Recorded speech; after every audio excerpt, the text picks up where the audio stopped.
Guys, Pertamina kebakaran coy.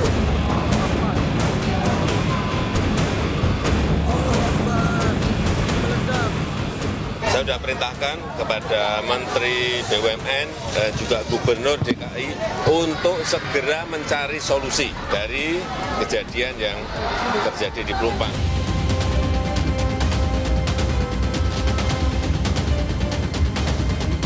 Bilang akan pindah ke Tanah Pelindo.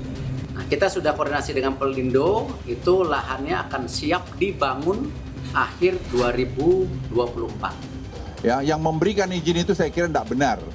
Karena itu sekarang itu tanggung jawab lah nyawa yang hilang berapa orang itu.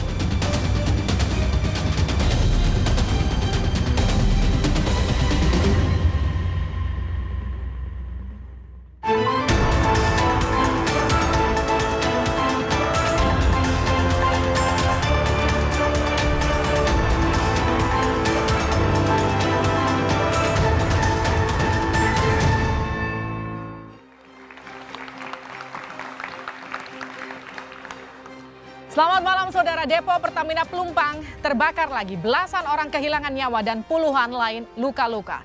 Ini bukan kejadian pertama. Sebelumnya kejadian serupa juga pernah terjadi. Kasus kebakaran Depo Pertamina Pelumpang membuka lebar persoalan hak kepemilikan lahan. Aksi lempar tanggung jawab terjadi. Anies Baswedan disalahkan karena menerbitkan izin mendirikan bangunan di tengah pemukiman yang rawan. Tapi tak hanya Anies. Presiden Joko Widodo juga dianggap punya peran karena menerbitkan KTP bagi warga yang tanahnya masih dalam sengketa. Politik membuat kasus ini makin pelik. Kontrak politik antar warga dengan Anies Baswedan dan Jokowi kala mereka berlaga di Pilkada DKI dianggap hanya demi kemenangan dan mengabaikan keselamatan. Benarkah kontrak politik antar warga Tanah Merah hanya demi menangguk suara atau tulus demi warga? Kita bahas dengan sejumlah narasumber pada malam hari ini. Kita beri tepuk tangan yang meriah untuk semua narasumber kita. Selamat malam, M. Iqbal, politisi PKS. Assalamualaikum warahmatullahi wabarakatuh. Waalaikumsalam. Selamat malam juga untuk Henry Satrio, juru bicara Anies Baswedan. Selamat malam. Malam, Mbak Livi. Assalamualaikum teman-teman. Waalaikumsalam. Kita juga akan sapa William Asarana, politisi PSI. Selamat malam. Selamat malam, terima kasih.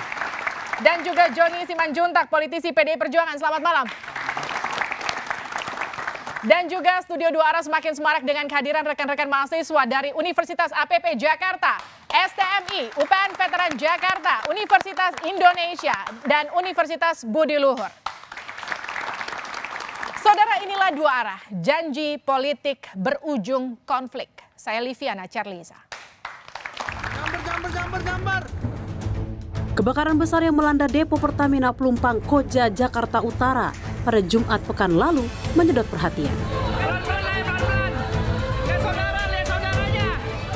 Sedikitnya 19 orang meninggal dunia, 42 orang luka-luka, serta ratusan warga mengungsi akibat kebakaran ini.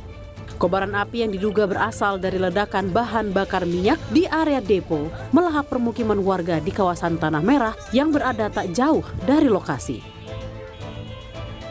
Presiden Jokowi menginstruksikan kepada jajarannya segera menemukan solusi agar kejadian ini tak terulang kembali.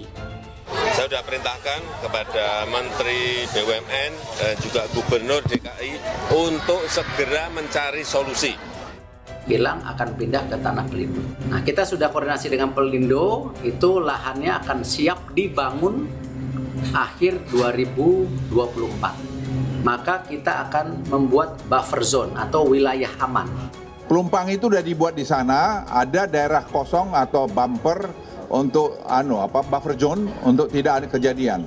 Jangan ini yang disuruh pindah, orang yang tidak berhak di situ yang harus disuruh pindah. Jadi jangan dibalik-balik. Kebakaran Depo Pelumpang ini juga mengungkap sebuah persoalan. Siapa sebenarnya yang berhak atas lahan seluas 153 hektar ini? Berdasar surat keputusan Menteri Dalam Negeri tanggal 5 April 1976 yang dikutip dari laman kompas.com, kawasan Pelumpang atau yang dikenal sebagai kawasan Tanah Merah merupakan tanah negara dengan status hak guna bangunan atau HGB milik Pertamina. Namun pada kenyataannya, area yang digunakan sebagai depo Pertamina hanya 70 hektar. Sementara sisanya, meski berada di wilayah berbahaya, sejak tahun 1980 mulai ditinggali warga dan berubah jadi pemukiman. Kontrak politik dengan calon penguasa jadi salah satu upaya untuk bisa memiliki tanah negara ini. Maret 2013, Gubernur DKI Jakarta saat itu, Joko Widodo, menerbitkan lebih dari 1.000 kartu tanda penduduk dan 715 kartu keluarga untuk warga yang berada di wilayah tersebut. Tak hanya Jokowi, Anies Baswedan juga melakukan hal yang sama. Pada 2021 silam, Gubernur DKI Jakarta Anies Baswedan menerbitkan surat izin mendirikan bangunan atau IMB kepada warga di permukiman Tanah Merah. Lantas, mengapa surat administrasi berupa KTP dan IMB diterbitkan meski tanah masih dalam sengketa?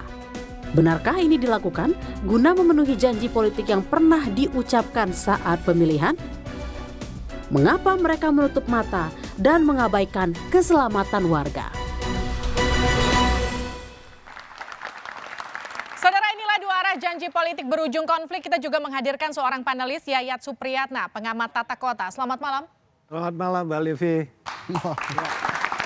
Saya langsung ke Pak Joni. Pak Joni, kenapa PDI Perjuangan cenderung menyalahkan Anies Baswedan atas tragedi Pelumpang?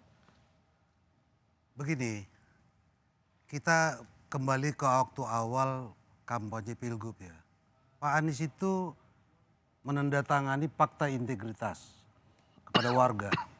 Bukan hanya IMB loh dia janjikan waktu itu. Dia mau memberikan hak kepemilikan tanah kepada warga.